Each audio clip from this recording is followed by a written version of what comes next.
साथियों नमस्कार। सीधी जिले के ग्राम नग्घर के निवासी श्री सुधीर पांडे जी के साथ सूरत में मारपीट की घटना घटित हुई थी और उसका वीडियो वायरल हुआ था। वीडियो देखने के पश्चात समूचा सीधी परिवार चिंतित था और व्यथित था, किंतु अब श्री सुधीर पांडे जी सकुशल अपने गृह ग्राम में आ चुके हैं, अपने परिजनों के बीच में पहुंच चुके हैं। मुझे विश्वास है कि अपने गृह ग्राम में अपने परिजनों के बीच में पहुंचकर वे शीघ्र स्वस्थ हो जाएंगे और आनंद का अनुभव करेंगे। उनके इस रेस्क्यू ऑपरेशन में पुलिस प्रशासन तथा जिस किसी ने भी योगदान दिया है उसके प्रति मैं धन्यवाद ज्ञापित करता हूं। साथियों, श्री सुधीर पांडे जी के साथ मारपीट की घटना से भी ज्यादा महत्वपूर्ण है कि जो उनको अपराधियों ने तलवे चाटने के लिए मजबूर किया। यह घटना मानवीय गरिमा के विरुद्ध है।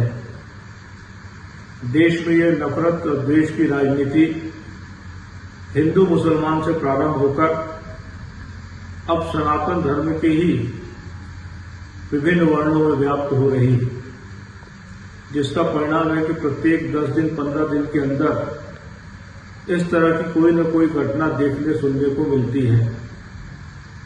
कहीं कोई किसी के ऊपर पेशाब कर रहा है, कहीं कोई किसी को पांव धोकर पीने के लिए मजबूर कर रहा है, कहीं कोई किसी को पेशाब पीने के लिए मजबूर कर रहा है, कहीं कोई किसी को थूक कर चाटने के लिए मजबूर कर रहा है। और ये सारे के सारे कृत्य मनुष्य की गरिमा और मनुष्य के सम्मान के विपरीत हैं। मैं सरकार से मांग करता हूं कि मानवीय गरिमा को ठेस पहुंचाने वाले इस तरीके के आचरणों के विरुद्ध सरकार एक सख्त कानून लेकर आए और ऐसे जो भी अपराधी हैं जो मनुष्य को मनुष्य नहीं समझते, उसकी गरिमा को ठेस पहुंचाते हैं, उसको नीचा दिखाने का प्रयास करते हैं, उनको कड़ी से कड़ी सजा मिलनी चाहिए, कठोर सजा मिलनी चाहिए। साथियों, देश के प्रधानमंत्री ने देशवासियों से प्रतिवर्ष 2 करोड़ लोगों को रोजगार देने का वायदा किया था, किंतु माननीय प्रधानमंत्री जी अपने इस वायदे पर खरे नहीं उतरे हैं, जिसका परिणाम है कि बेरोजगारी इस देश में चरमोत्कर्ष पर है। आज देश में 40 करोड़ नौजवान बेरोजगार हैं और ये नौजवान गांव में रहते हैं, छोटे और मझौले शहरों में रहते हैं। इनको रोजगार प्राप्त करने के लिए पलायन करना पड़ता है और दूर दराज देशों में प्रदेशों में जाकर ये काम करने के लिए मजबूर हैं। वहां पर इनके साथ अच्छा व्यवहार नहीं होता। इनको ना तो पर्याप्त उचित मजदूरी दी जाती है, ना इनके रहवास की व्यवस्था ठीक होती है, ना इनकी सुरक्षा की व्यवस्था ठीक होती है।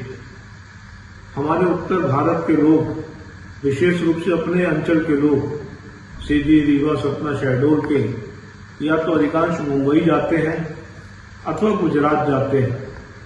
दोनों ही भाजपा शासित प्रांत हैं और दोनों ही जगह इन लोगों के साथ बहुत ही द्वेषपूर्ण और भेदभावपूर्ण व्यवहार होता है और उन भेदभावपूर्ण परिस्थिति में किसी तरीके से अपना जीवन यापन करने के लिए मजबूर होते हैं।